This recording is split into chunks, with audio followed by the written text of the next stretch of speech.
Salut à toi, c'est Rémi, j'espère que tu vas bien. Bienvenue dans cette nouvelle vidéo. Cette nouvelle vidéo, c'est la partie 2 des travaux de ma résidence principale. Donc, tu le sais, je t'en ai déjà parlé dans plein de vidéos. J'achète un logement social qui va devenir ma résidence principale et aujourd'hui, je suis en plein travaux. Ça a quand même pas mal changé depuis la première fois que je t'ai fait une vidéo sur ma résidence principale. Donc, j'avais envie de te faire le tour du propriétaire, comme j'aime bien le dire, et te montrer un petit peu ce qu'on a fait nous-mêmes parce que pour l'instant, mon artisan n'est pas passé, donc c'est que ce qu'on a fait nous-mêmes avec des amis. Donc, je vais te montrer ça. On va faire un petit peu le tour du propriétaire comme d'habitude. Donc ici, je me trouve dans la cuisine, tout simplement. Donc la cuisine, tu t'en souviens, les petits carreaux qu'il y avait juste ici, un évier tout simple en inox qui se trouvait là. On a tout enlevé. Donc on a enlevé le meuble sous évier qui se trouvait ici. On a laissé le robinet tout simplement pour avoir un point d'eau quand on en a besoin. Donc il est juste branché.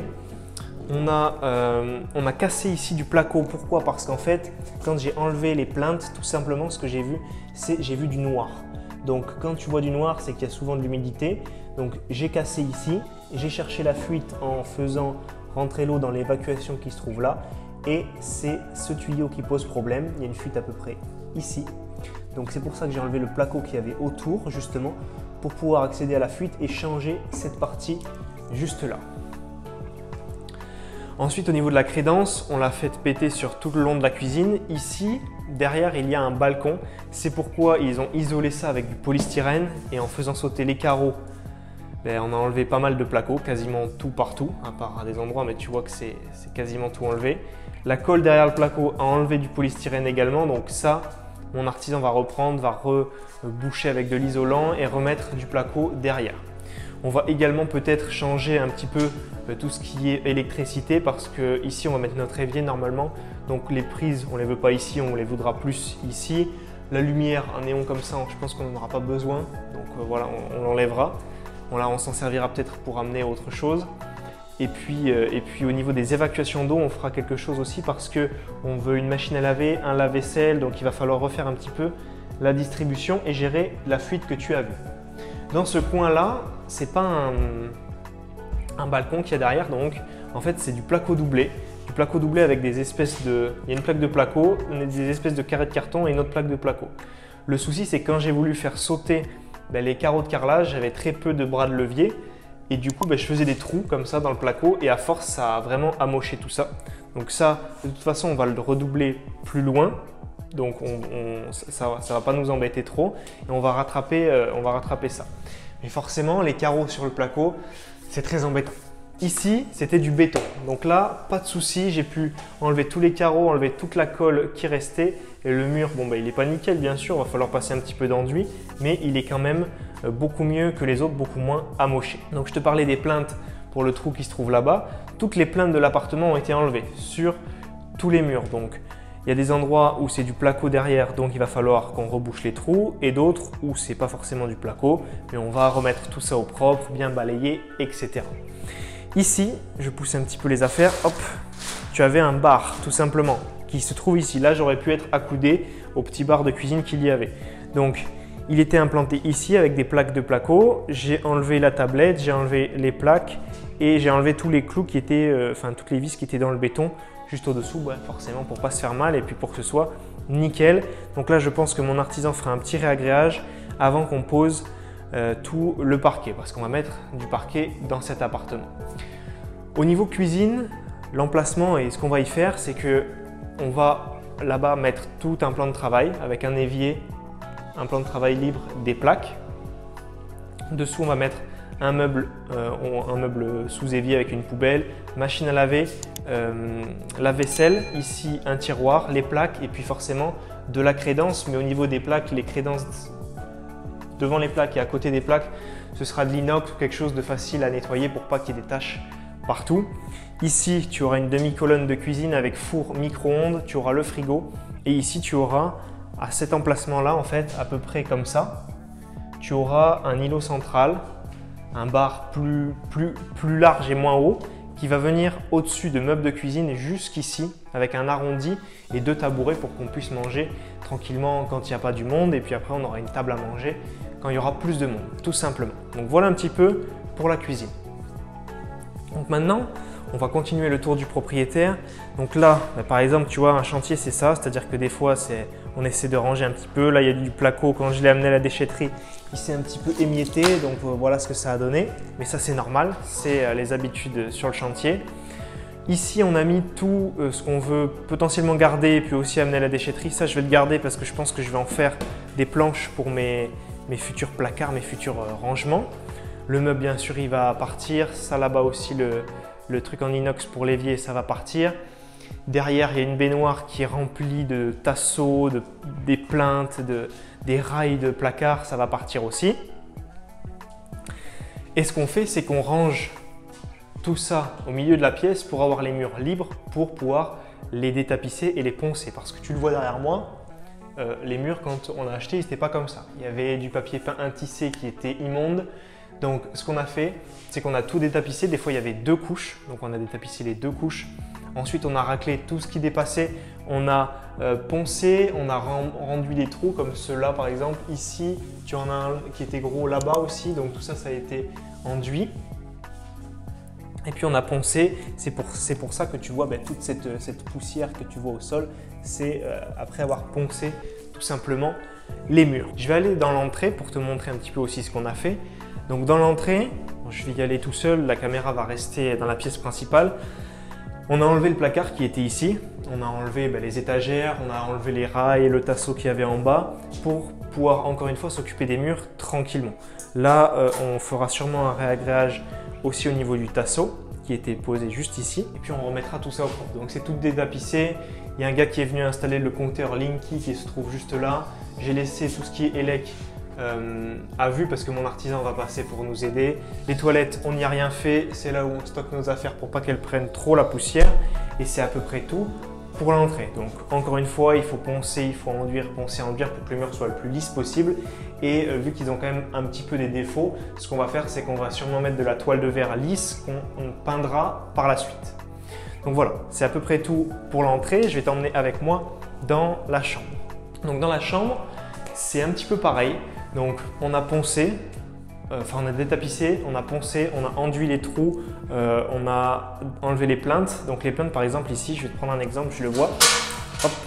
Ici la plinthe, donc là c'est du placo, donc forcément quand j'ai fait levier, par exemple là tu vois il y a un gros trou.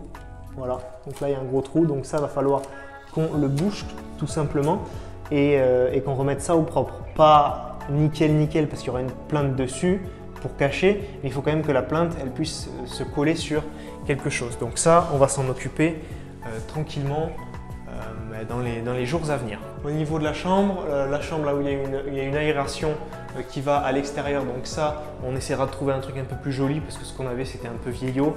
On va essayer de trouver un truc un peu plus joli, plus sympa. Le placard pareil, on a tout enlevé, on a tout détapissé. Comme dans l'entrée, je ne vais pas te refaire le truc, tu as bien compris ce qu'on avait fait. Et là, on est dans la salle de bain. Donc dans la salle de bain, il s'est passé quoi?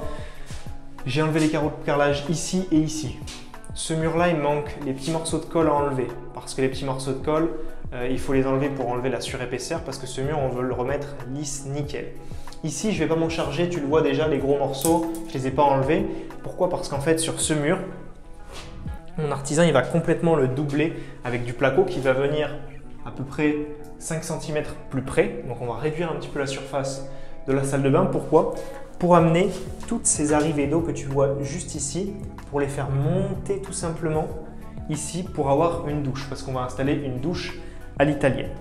Tu l'as vu, je me décale un petit peu. Ici, on a enlevé la baignoire. Donc, tu as toutes les arrivées d'eau à nu. J'ai remis le robinet également parce que je n'avais pas de bouchon et pour avoir un point d'eau si besoin. Tu as les câbles, tu as tout ça. Donc là, on l'a enlevée. Elle est là-bas, elle nous sert de stockage. On va l'amener à la déchetterie bientôt. Je pense la mettre dans la Clio. On verra si ça passe. On verra ça. Donc, voilà un petit peu ce qu'on a fait ici. J'ai laissé ça aussi pour avoir un point d'eau tranquille pour une fois qu'on a fait les travaux pour se laver les mains, remplir nos bouteilles d'eau de façon voilà, tranquille sans avoir à prendre le robinet et puis pas y arriver. Là, on est bien. Donc voilà ce qui s'est passé ici. Alors je pense qu'on enlèvera peut-être le lino, à voir, ça c'est mon artisan qui me dira parce qu'en fait ici donc il y aura une douche. Ce qu'on veut faire c'est monter une cloison ici jusqu'en haut, mettre un placard à cet endroit en fait, et la douche commencera ici et ira jusqu'ici. Elle fera à peu près 80 par 110 environ, à peu près. On ne sait pas encore exactement, mais ce sera dans cet ordre-là. Donc forcément, carrelage au sol. Et ici, au niveau du sol, on n'a pas encore une idée précise. On pense mettre soit du stratifié, soit du bois massif type tech, un petit peu plus cher, mais avec un rendu qui est pas mal. Ça évoluera en fonction. Ici, on va mettre un sèche-serviette électrique et on va enlever bien sûr tout ce genre de grille-pain. Il y en avait d'autres dans l'appartement, je ne te les ai pas montrés, mais on va les enlever. Je reviens juste ici, je ne t'ai pas dit, mais ici tu vois encore les carreaux. Pourquoi? Parce qu'en fait ils sont sur du placo, ça s'entend. Voilà, ça sonne creux. Et mon artisan en fait il va directement découper les plaques de placo avec les carreaux dessus pour les enlever et en remettre d'autres pour ne pas perdre trop en surface. Donc on a fait pas mal de travaux nous-mêmes parce qu'on a le temps, parce qu'on aime ça, parce que je ne suis plus salarié et donc je suis content de pouvoir aller sur mon chantier tranquillement. Ce n'était pas le cas avant quand j'étais salarié, donc je suis content d'en avoir fait un peu. Je mets la main à la pâte, même si je ne sais pas tout faire, même si je ne suis pas excellent en tout, j'apprends comme tout le monde, il faut toujours apprendre, se former, etc. Mon artisan ne va pas tarder à venir dans l'appartement et à partir de là, il pourra continuer à nous aider, continuer à faire avancer le chantier. Et puis moi, j'apprendrai aussi des choses avec lui, avec sa participation. Il me dira de faire ci, faire ça, parce que ci, parce que ça. Et ça me permettra de continuer à apprendre parce que les travaux, c'est quelque chose que j'aime bien. Donc voilà un petit peu l'avancement de ma résidence principale et de ses travaux. Donc là, je vais revenir un petit peu dans le salon pour te faire la conclusion. Ah oui, petite chose que j'ai oublié de te dire. Donc par là, tu sais que tu as le compteur électrique et en fait sur ce mur qui se trouve juste ici, hop, juste là dans le salon, ici derrière, donc sur le balcon qui se trouve derrière, on va installer une climatisation. Donc ce qui va se passer, c'est que mon artisan il va me tirer un câble électrique depuis le compteur jusqu'ici, hop, pour qu'elle sorte ici et puis que mon autre artisan qui va venir m'installer la climatisation puisse le faire sans trop de problèmes. On aura une clim ici, on aura un split dans le salon. Un split, c'est le souffleur, donc il y en aura un ici et un sur le mur de l'autre côté dans la chambre. Voilà un petit peu ce que je pouvais te dire pour l'avancement des travaux. Tu as vu un petit peu, voilà, j'ai pas rangé le chantier, je te l'ai montré tel quel. Donc oui, il y a du bordel, oui, il y a des choses un petit peu partout, c'est un petit peu sale, il y a de la poussière, mais c'est comme ça. On aime bien venir sur le chantier, ça avance vite. Et puis je voulais te montrer vraiment un chantier dans son jus, si tu veux, comment ça se passe concrètement et réellement. Nous arrivons maintenant à la fin de cette vidéo, j'espère qu'elle t'a plu. Si c'est le cas, pense vraiment à la liker pour me montrer que tu aimes mon travail. N'hésite pas aussi à me suivre sur mon Instagram parce que je te montre plein de choses sur l'investissement immobilier, sur mes investissements, sur mes chantiers, sur les chantiers de mes participants de formation, sur leurs appartements finis. Donc je vais un petit peu sur le terrain, un petit peu partout en France pour te montrer tout ça. Donc n'hésite pas à me suivre sur Instagram, tu verras plein de choses que tu ne vois pas sur YouTube. N'hésite pas aussi à t'abonner à ma chaîne YouTube, tu as le bouton juste en dessous, c'est gratuit, ça me permettra juste de faire monter ma chaîne, de faire monter ma communauté et de faire montrer mon travail à plus de personnes. Et ne t'inquiète pas, tu auras tout le reste, tous les autres épisodes qui te montreront l'avant-après de ma résidence principale. Très bientôt sur cette chaîne, je vais les sortir normalement à la suite. Si tu veux te lancer dans l'investissement immobilier locatif rentable, ce que j'ai fait, c'est que j'ai créé une série de 5 vidéos qui t'expliqueront étape par étape comment faire un appartement rentable, comment faire un achat locatif qui dégage du cash flow. Tout ça, c'est dans la description ou bien sur le petit carré qui va s'afficher en bas de ton écran. On se voit tous les deux de l'autre côté dans ton espace de formation privé. C'était Rémi, à très vite. Ciao, ciao.